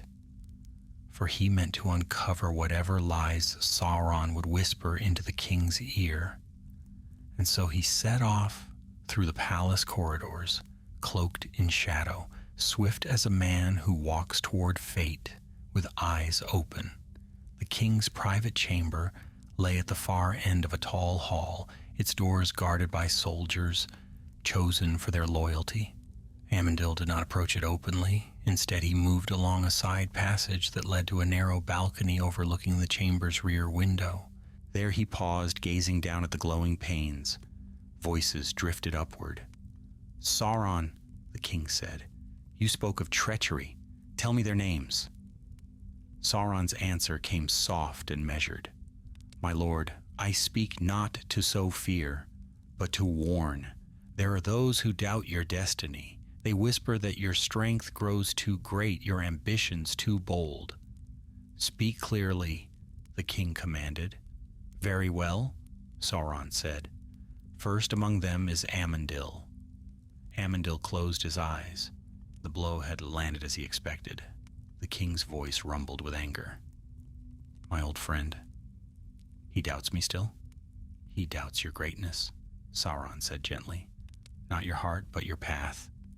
He clings to old ways, blind to the glory before you." "Who else?" Sauron's voice did not falter. "Elantir, Almandur, Belzegar, and others who gather in secret." Amandil's hand tightened on the stone railing. Not Belzegar, he thought bitterly. The old lord had sought only peace, yet this was Sauron's power to twist truth so that even loyalty became treason. Then the king said something that filled Amandil with dread. "What must be done with them?" Sauron answered at once. "Not yet exile, not yet punishment. First we must expose their plots. You must show all of Numenor that your enemies are enemies of peace. Give me leave to find proof. Once I return with it, no voice will rise against you again." Amandil leaned closer, breath held. "And what proof do you seek?" the king asked. "Whatever I must," Sauron replied. "Words, objects, letters, even forged ones, matter little when the truth of your destiny shines so bright. The people will believe what they must." Amandil's heart clenched like a fist. Sauron's voice lowered. "When the time is ripe, we shall remove them quietly. No outcry, no rebellion. Numenor will stand united beneath your rule, free of all who would hinder your rise." Ar-Pharazôn exhaled deeply. "Do what must be done." "It shall be done," Sauron murmured. Amandil stepped back from the balcony, each breath sharp with cold fury. There would be no justice now, not by words alone. Sauron had woven a trap that would soon close around every loyal heart. He turned away, cloak swirling around him. The time for caution was ending. That night Amandil summoned the faithful once more, though it required every silent step, every hidden passage he knew. They gathered in a low stone chamber beneath the Hall of Scrolls, a place of ancient records seldom visited by any but scholars. A single lamp burned in the center, casting wavering shadows on their faces. Amandil stood before them, tall and grave. "My friends," he said, "the king has given Sauron leave to destroy us." A ripple of fear swept through the group. "He has spoken our names," Amandil continued. "He has called us traitors. Soon he will plant forged proofs in our homes, our chambers, our hands, and then he will present them to the king, who will believe every word." Miriel bowed her head. "Then our doom is sealed." "No," Amandil said firmly. Not yet. He looked at each of them in turn. Sauron's greatest strength lies in secrecy. If we reveal his nature, truly reveal it before the court itself, then even the king must hesitate. We must show the people what he is before he completes his hold over the kingdom. And how shall we do this? LOTR asked. With truth, Amandil said, but truth alone is not enough. We must uncover something he cannot hide, some act that betrays the darkness he cloaks in fair words. But what act? Almandur whispered. Amandil hesitated. There is only one place in this palace where Sauron's mask may slip, he said. The chamber where he conducts his private rituals. Those strange lights. Those voices servants hear but do not understand. Miriel's breath drew sharply. You mean to enter it? Yes, Amandil said, tonight. LOTR stared at him. It is madness. If he catches you, then I will be the first to fall, Amandil said quietly. But if we do nothing, we all fall. A silence settled, heavy and fearful. Then Belzegar, old and trembling, stepped forward. You will not go alone, he said. If this be our last chance, then some of us must stand with you. One by one, hands rose. LOTR's first, then Almandur's, then half a dozen others. Miriel remained silent, but her eyes shone with fierce resolve. Amandil nodded, gratitude and sorrow mingling within him. Very well, he said, tonight we strike not with blade or threat, but with truth. Near midnight, the palace corridors fell quiet. Lamps burned low. Guards dozed at their posts. The moon cast long, pale bars of light across the floors. Amandil led the faithful through shadowed passages known only to the oldest lords. At last they reached the door they sought, a small unmarked entrance in the western wing, seldom visited. Behind it lay a staircase descending into the deep foundations of the palace. The air grew colder as they descended, and a faint hum vibrated through the stones. When they reached the bottom, they found a heavy door of blackened wood, carved with symbols none of them recognized. Light flickered beneath it, strange, shifting, colorless. Amandil placed his hand upon the door. Whatever lies beyond, he whispered, will reveal the truth. But as he pushed the door open, the flickering light swelled, and a voice, soft as a breath, yet colder than winter's deep, drifted toward them. You come sooner than I expected. Sauron stood within, unchained, unmasked.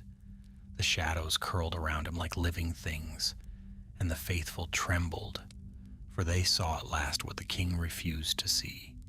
The chamber was not large, yet it felt vast, too vast, as though its walls stretched far beyond the reach of any torch. Strange symbols shimmered faintly along the floor, arranged in rings that pulsed like the heartbeat of some slumbering beast. The air was heavy, dense with a quiet dread that pressed against the skin. And at the center stood Sauron, no longer hiding behind gentle courtesy or feigned humility. He turned slowly as Amandil and the faithful stepped inside.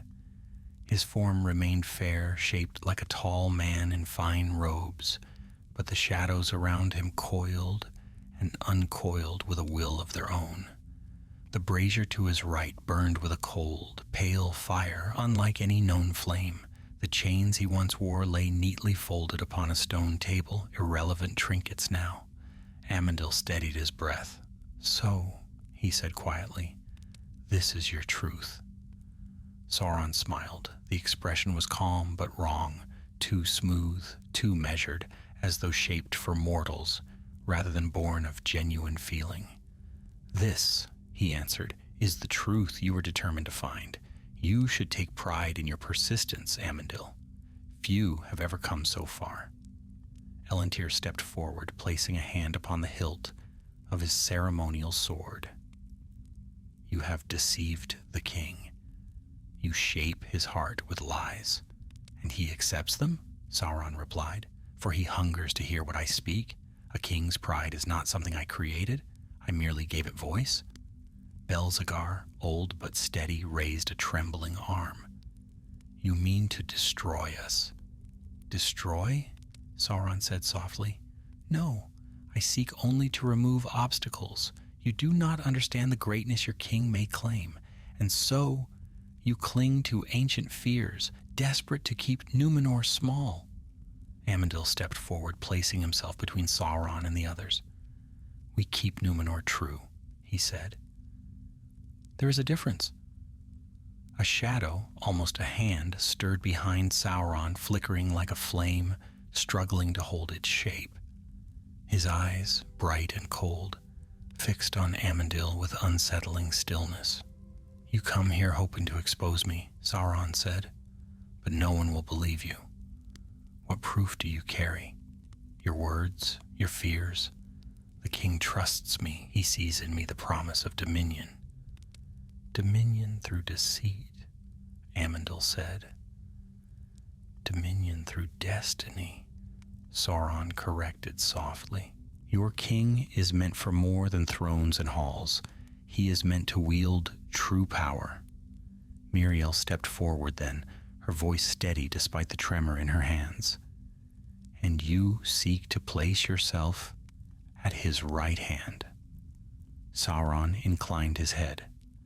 I seek only a place where my guidance is heeded. Under my counsel he shall rise higher than any who came before him. And fall farther, Amandil said sharply. Sauron's eyes glinted, but he did not deny the truth. Instead, he raised one hand. The cold flame in the brazier flared. Shadows lengthened across the chamber, merging into shapes, tall, twisted forms like men of smoke wearing crowns that glimmered faintly in the dimness. Several of the faithful stumbled back, breath stolen by fear. Amandil did not move.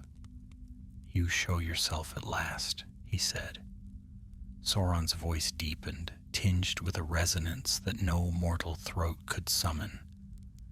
Your king has already granted me authority, he said. Soon he will grant me trust, and when I stand beside his throne, none will dare challenge him. Or me.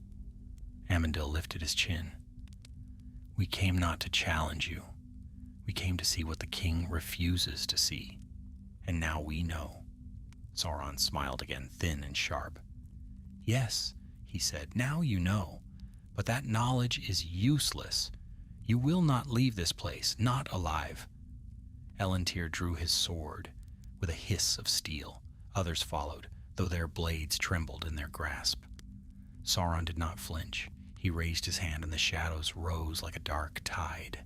But before he could strike, Amandil stepped forward boldly, drawing from his cloak a small crystal vial that shimmered with pale light. Sauron paused. The shadows recoiled as if burned. That, Sauron said quietly, does not belong in your hands. It belongs to the line of Andunia, Amandil replied. A gift from the west, a light untainted by your shadow. He lifted the vial. Light, warm, clear, and golden, poured forth, washing the chamber with radiance. The cold fire sputtered and dimmed. The shadow shapes writhed, dissolving like smoke in sunlight. For the first time, Sauron's composure cracked. His fair form shimmered, flickering like a reflection in unsteady water. You dare bring this into my presence? He hissed, though his voice remained controlled. Amandil walked forward, each step forcing the shadows back. You have hidden behind soft words long enough, he said. Show your true form, or flee, but no more deception. Sauron drew himself tall, eyes burning like cold embers. You play a dangerous game, he said, but the king will not believe your tale, not without proof stronger than the light you hold. "We have seen enough," Amandil said, "and we shall speak before the court." Sauron's smile returned, quiet, deadly. "If you can reach it."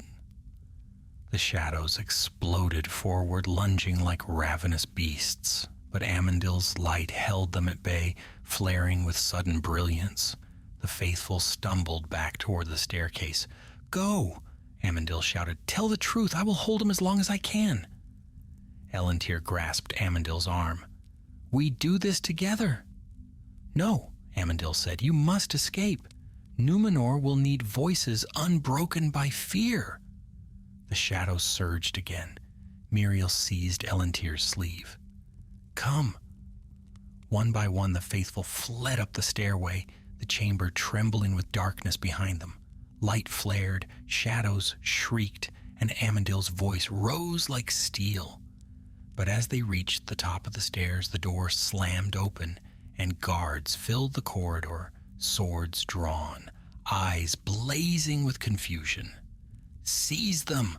one shouted. "They intrude upon forbidden chambers." Elendil shouted, "We must reach the king." But the guards closed in. From below, Sauron's voice echoed upward, cold, triumphant, closer than it had any right to be. "They flee from treachery. Do not let them escape." Amandil's light flickered behind the door. The faithful had uncovered the truth. But Sauron had been ready, and now the snare began to tighten. The clash in the corridor erupted with sudden fury. The guards, loyal to the king and blind to the deception winding through the palace, moved with disciplined swiftness. Though untrained for treachery in the heart of Armenelos, they obeyed orders without hesitation. Steel rang against marble as the faithful struggled to avoid the tightening circle around them. "Yield your arms," cried the captain of the guard. "By order of the king, you are under arrest." "We serve the king," Elendil shouted back. "We seek only to warn him." But their cries fell upon deaf ears, for Sauron had already whispered poison into these men's minds. To the guards, the faithful appeared desperate conspirators, fleeing from some secret crime. Belzegar, though aged, held his ground, standing before the younger faithful like a shield of old oak. "Stand aside," he thundered, though breath failed him. "There is darkness behind you, greater than any you imagine." The guards hesitated only a moment, but a moment was too little. More soldiers poured into the corridor from the far end, hemming them in. The faithful backed against the wall, retreating toward the stairway from which they had fled. Then came a sound that froze every heart, the slow, steady footsteps descending the corridor, with the calm certainty of one who feared nothing. Sauron appeared. He moved like a shadow. Given form, his fair guise restored, but his eyes glimmered faintly with a cold radiance that betrayed the power he carried. Though the guards had cornered the faithful, they stepped aside instinctively when he approached, as though granting passage to a creature far greater than they understood. "My lord," said the captain, bowing, "we have seized the traitors." Sauron inclined his head gently. "You have done well." Amandil had not yet emerged. Behind the closed door at the bottom of the stairway, the faint glow of his light pulsed like a slow heartbeat. Elendil glanced that way, despair tightening his chest. Sauron followed the glance. "No one will disturb him," Sauron said softly. "He has chosen his path, and so must the rest of you." Elendil stepped forward, though guards pressed their blades close to his throat.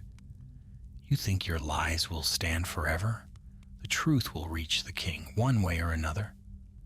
Sauron regarded him with quiet curiosity.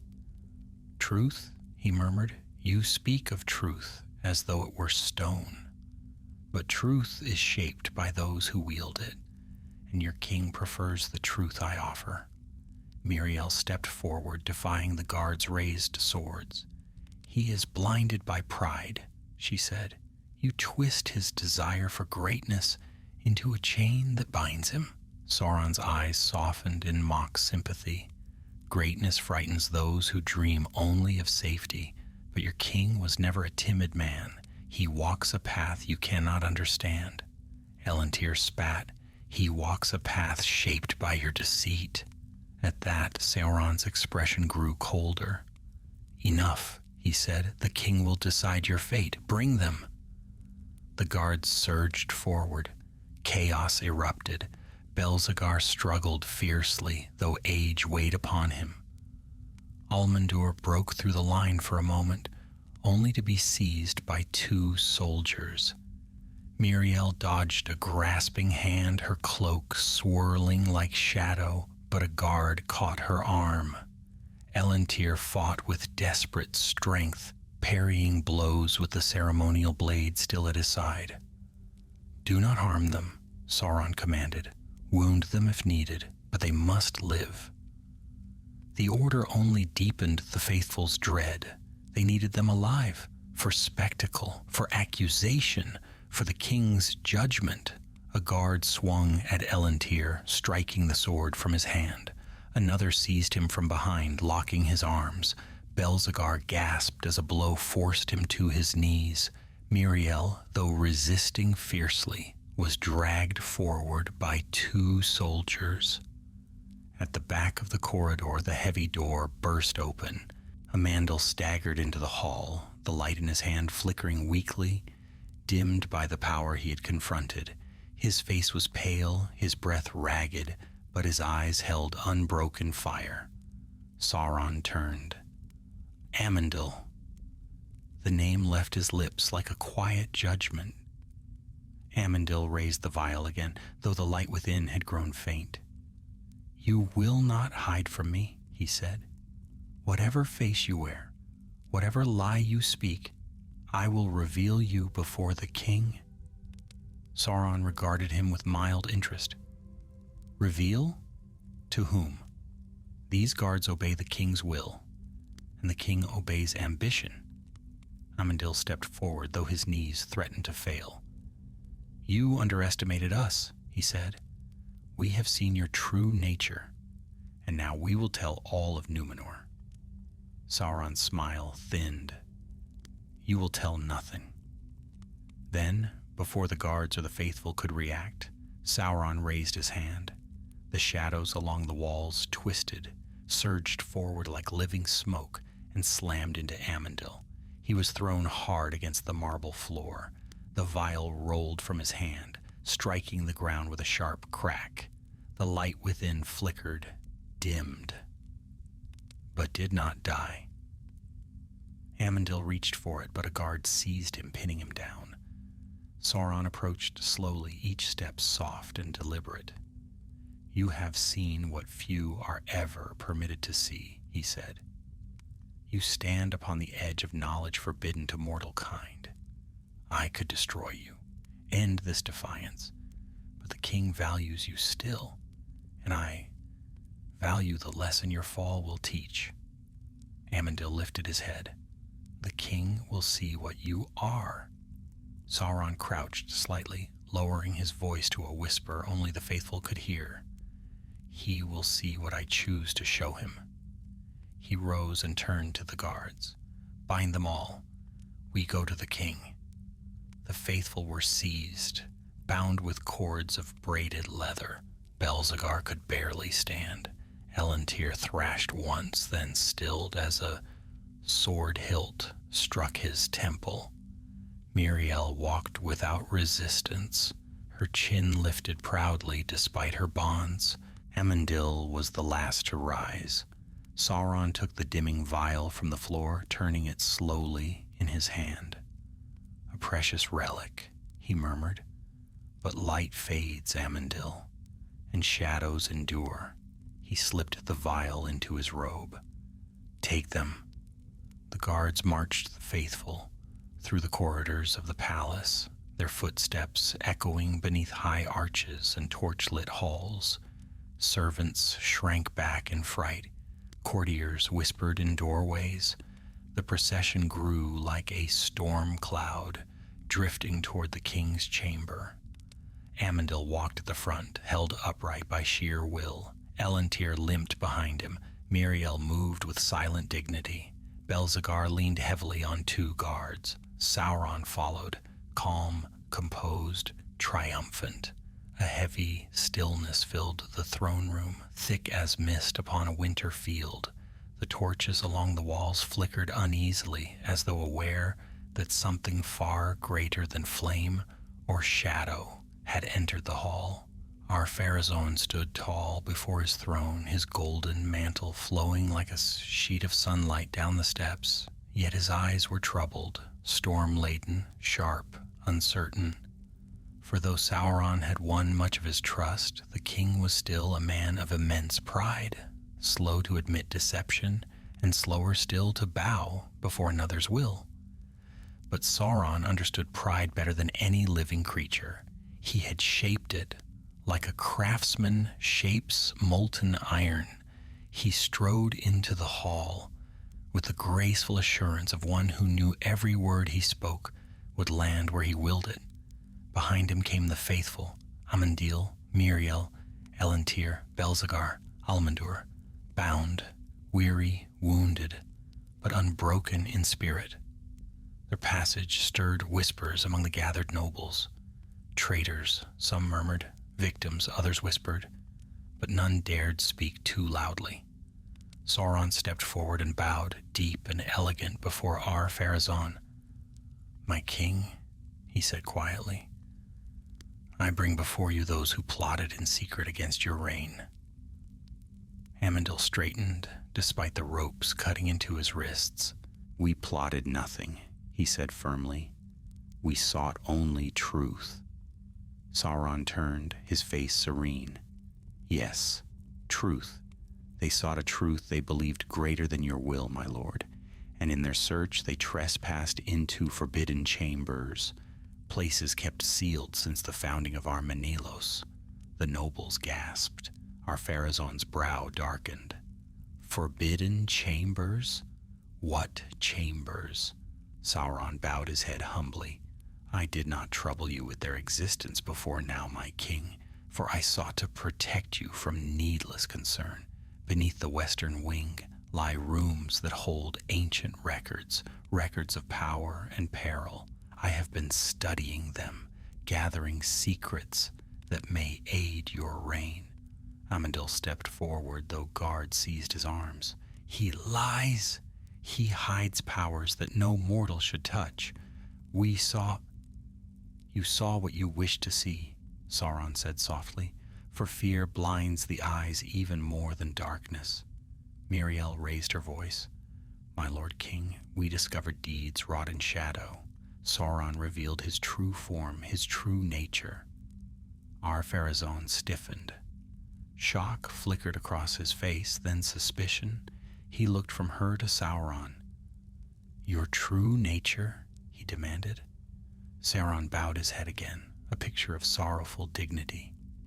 "Yes," he said, "my true nature, the one I revealed freely to you when first I surrendered, a servant of darkness who sought mercy in your presence, one who gave himself into your keeping, one who has found in your kingdom a hope he never dared imagine."